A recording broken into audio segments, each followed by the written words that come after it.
Final নাকি ভয়ঙ্কর মহাযুদ্ধ আরম্ভ হয়েছে।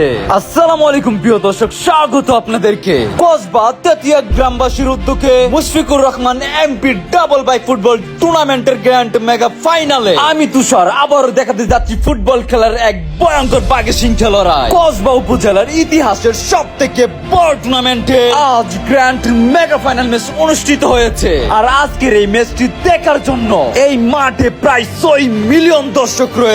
আজকের এই গ্র্যান্ড মেগা ফাইনাল ম্যাচ যারা জিতবে তারা সরাসরি পেয়ে যাবে ডাবল মোটরসাইকেল। আজকের এই ম্যাচটি কে জিতবে লক্ষ লক্ষ দর্শক তাকিয়ে আছে। আজকের এই ম্যাচের প্রধান অতিথি জনাব মুশফিকুর রহমান এমপি এবং কসবা উপজেলার মেয়র পদপ্রার্থী, যার হাত ধরে এগিয়ে যাবে এই কসবা উপজেলা, মোহাম্মদ সজীব ভাই। আর এই মাঠের প্রধান পৃষ্ঠপোষক মোহাম্মদ শাহিদুল্লাহ খান। এই ম্যাচে কে খেলবে দেশ বিদেশের অসংখ্য নামি দামি ফরেনাররা। ডিফেন্সের আতঙ্ক মুজি, ব্রাহ্মণবাড়িয়া জেলার ইতিহাস করা সেরা স্ট্রাইকার ফাহিম, ভয়ঙ্কর জিনের বাদশা শাহুন, ফরেনার জগতের সেরা স্ট্রাইকার সুলাইমান সিল্লা। আমি কথা দিচ্ছি আজকের এই খেলাটি দেখলে তোমরা অবাক হয়ে যাবে, আর এরপরে যা দেখবে সত্যি তোমাদেরকে পাগল করে দেবে। সত্যি কথা বলতে এটা পাগলামি, এটা অসাধারণ। ব্রাহ্মণবাড়িয়া জেলা ইতিহাসের সব থেকে বড় টুর্নামেন্টের আজ গ্র্যান্ড মেগা ফাইনাল ম্যাচটি দেখতে আমি তুষার আহমেদ শুভ চলে আসলাম কসবা তেতিয়া ফুটবল স্টেডিয়াম মাঠে।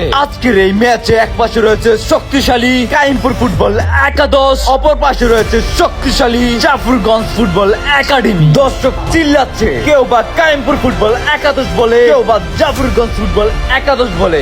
আজকে রেফারি হিসেবে দায়িত্ব পালন করবেন ব্রাহ্মণবাড়িয়া জেলার ভয়ঙ্কর রেফারি মোহাম্মদ শেখ জালালি। তাহলে দেখতে থাকুন আজকের এই পুরো আয়োজন। কে জিতে কে হারে অবশ্যই জানিয়ে দিব আমি তুষার আহমেদ শুভ।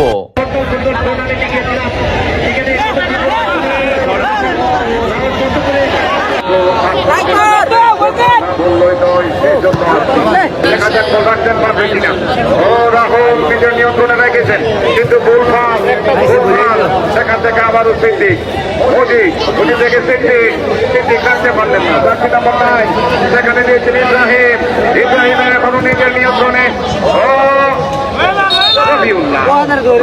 অবৈধভাবে বাধা ফুটবল একাদশ শূন্য। এই যখন খেলার অবস্থা ভারতবর্ষের পরিবর্তন আসছেন আমাদের চুপে গেছে কসবা মাঠে। সেই জন্য ধন্যবাদ জানাচ্ছি প্রিয় আয়োজকদের, যারা তেতুইয়া গ্রামবাসী এবং এই টুর্নামেন্টের আয়োজক। এখন পর্যন্ত খেলায় সুন্দর আক্রমণে যাওয়ার চেষ্টা কাইমপুর, সেখান থেকে 7 নাম্বার। আপনাদের জানিয়ে দিচ্ছি দলটি হচ্ছে জাফরগঞ্জ ফুটবল একাডেমি এবং সাদা জার্সি এটি হচ্ছে কাইমপুর ফুটবল একাদশ।